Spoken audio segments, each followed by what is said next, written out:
औज़ुबिल्लाहिमिनश्शैतानिर्रजीम। बिस्मिल्लाहिर्रहमानिर्रहीम। हजूर अकरम नूर मुजस्सम रूही फ़दा जानम फ़दा सल्लल्लाहु अलैहि वआलिहि वसल्लम एक दिन अपने सहाबा कराम के जुर्मन में तशरीफ़ फरमा थे, तो आप सल्लल्लाहु अलैहि वआलिहि वसल्लम ने फरमाया कि जिब्राईल अलैहिस्सलाम मेरे पास इस तसल्सल से तशरीफ़ ला रहे हैं और इतना इसरार कर रहे हैं कि हमसाये के हकूक़ के बारे में अल्लाह ताला की तरफ से बार बार ये पैगाम लेकर आ रहे हैं कि हमसाये के क्या आप पर हकूक़ हैं। यहाँ तक कि मुझे गुमान होने लगा है कि अल्लाह ताला कहीं हमसाये का आपकी विरासत में हिस्सा ही न रख दे। मतलब ये कि आप पर आपके हमसाये के इतने ज़्यादा हकूक़ हैं, इतने ज़्यादा हकूक़ हैं कि आप गुमान ही नहीं कर सकते। अपने रिश्तेदार अहबाब अपनी जगह, उनके हकूक़ अपनी जगह है, अपने औलाद के, अपने माँ बाप के, बहन भाइयों के, रिश्तेदारों के हकूक़ अपनी जगह, लेकिन हमसाया आपके सबसे करीब तरीन रहायश पजीर होता है। आपके हर दुख सुख में आपका साथी होता है, आपके हर खुशी में आपके सबसे पहले आपके पास पहुंचता है, आपकी तकलीफ में सबसे पहले आपका हमसाई आपके पास पहुंचेगा। रिश्तेदार और अहबाब तो बाद में आते रहेंगे ना, सबसे पहले तो आपके हमसाया ही आपके पास आएगा। और यही आपका हक है कि जब भी आपको पता चले कि आपके हमसाए में कोई खुशी हुई है तो सबसे पहले आप उसको मुबारकबाद दें, उसकी खुशी में हिस्सा बांटें। और इसी तरह जब उसको कोई तकलीफ़ होती है, किसी परेशानी में मुब्तला है या उसको कोई रंज व गम है, तो सबसे पहले आप उससे जाके उसकी मदद करें, उसकी हौसला अफजाई करें, उसके हाल अहवाल जानें। यूँ ही आप उससे उसके हाल अहवाल जानेंगे, उसका परेशानी बहुत कम हो जाएगी। आप उसके मदद जिस हद तक मदद कर सकते हैं करें। बेशक माली मदद नहीं कर सकते तो कम से कम लफ्ज़ों से उसकी मदद करें, उसको आप हौसला दें ताकि उसकी परेशानी में कुछ कमी वाक़ई हो। इसी तरह हजूर पाक सल्लल्लाहु अलैहि वआलिहि वसल्लम एक दिन अपने सहाबा कराम में तशरीफ़ फरमा थे, तो आप सल्लल्लाहु अलैहि वआलिहि वसल्लम फरमाते हैं, अल्लाह की कसम वो आदमी मोमिन नहीं हो सकता। फिर फरमाया, अल्लाह की कसम कि वो आदमी मोमिन नहीं हो सकता। फिर तीसरी दफ़ा फिर फरमाया, अल्लाह की कसम कि वो आदमी मोमिन नहीं हो सकता। सहाबा कराम जब इस बात को सुनते तो वो तो डर जाते, खौफज़दा हो जाते कि अल्लाह का नबी अल्लाह की कसम उठा के जब ये बात कर रहा है तो यह बहुत ही ख़तरनाक बात है। तो सहाबा कराम ने अर्ज़ की, या रसूलुल्लाह सल्लल्लाहु अलैहि वआलिहि वसल्लम, क्या बात है, कौन मोमिन नहीं हो सकता? हजूर पाक सल्लल्लाहु अलैहि वआलिहि वसल्लम ने इरशाद फरमाया कि वो शख्स कभी भी मोमिन नहीं हो सकता जिसके शर से उसका हमसाया महफूज ना हो, जिसकी शरारतों से उसका हमसाया महफूज ना हो। हजूर पाक सल्लल्लाहु अलैहि वसल्लम का ये फरमान हमारे लिए बहुत दर्जा रखता है। जबकि आजकल जो हालात चल रहे हैं, हमें तो हमसाये का पता ही नहीं होता कि हमारे हमसाये में क्या हो रहा है, कौन रह रहा है, किस हालत में रह रहा है, क्या हाल अहवाल है उसके। हमने कभी पूछने की तरद्दुद ही नहीं किया। प्यारे नबी अकरम सल्लल्लाहु अलैहि वसल्लम के इरशाद गिरामी को मद्देनज़र रखते हुए हमें हर वक्त अपने हमसायगी के हकूक़ का ख्याल रखना चाहिए। हज़रत बायज़ीद बस्तामी रहमतुल्लाह अलैह एक बहुत ही बरगुज़िदा बुज़ुर्ग गुज़रे हैं। एक रात वो अपने घर में लेटे हुए हैं, उनको नींद नहीं आ रही, सारी रात जाकर गुजर गई। क्या वजह थी कि नींद नहीं आ रही?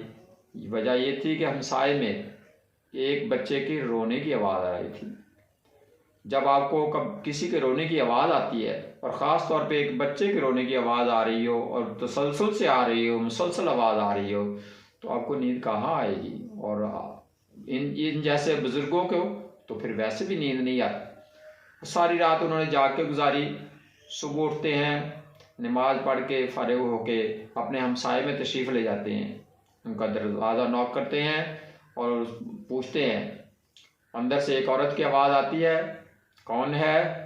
इस वक्त सुबह सुबह मेरे दरवाजे पे? मैं तो अकेली घर में हूँ, मेरा मियाँ घर पे नहीं है, तो आप कौन हैं?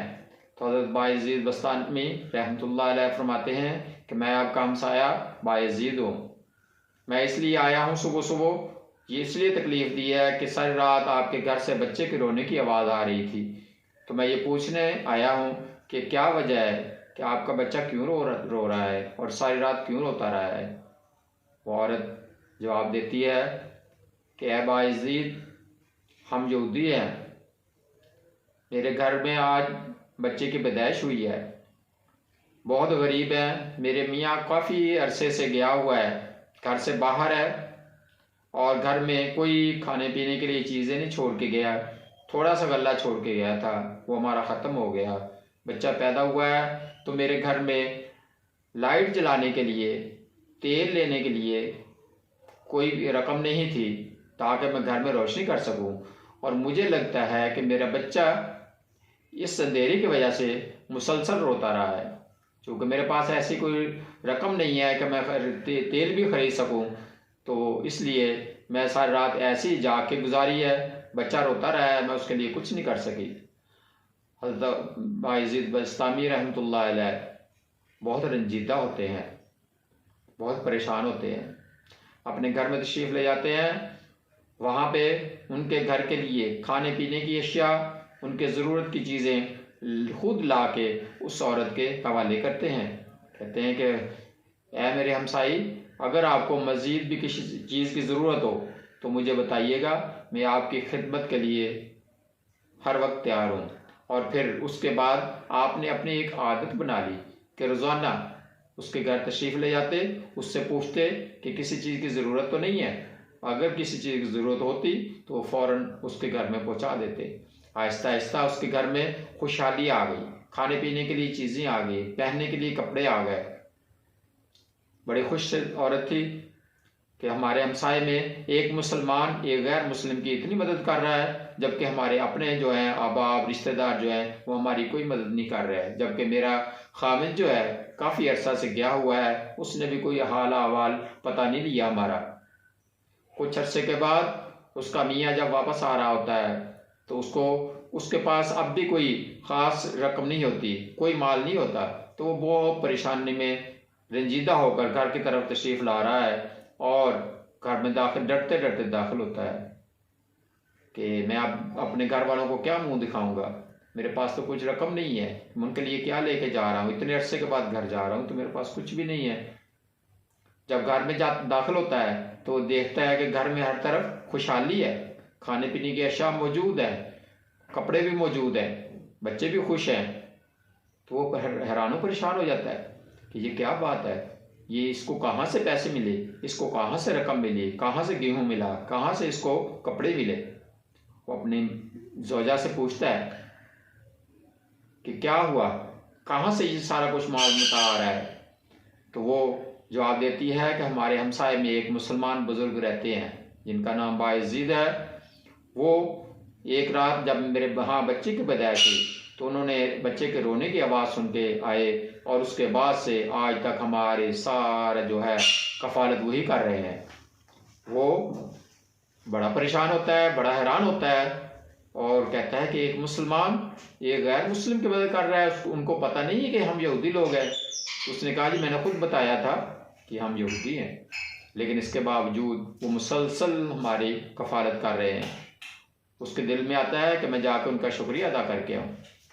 वो उनके तशरीफ़ ले जाता है, उनके घर जाता है और वहाँ जाके हज़रत बायज़ीद बस्तामी रहमतुल्लाह अलैह का नहायत अदब से शुक्रिया अदा करता है कि आपने मेरे गैर मौजूदगी में मेरे बच्चों का, मेरी बीवी का, मेरे घर का ख्याल रखा।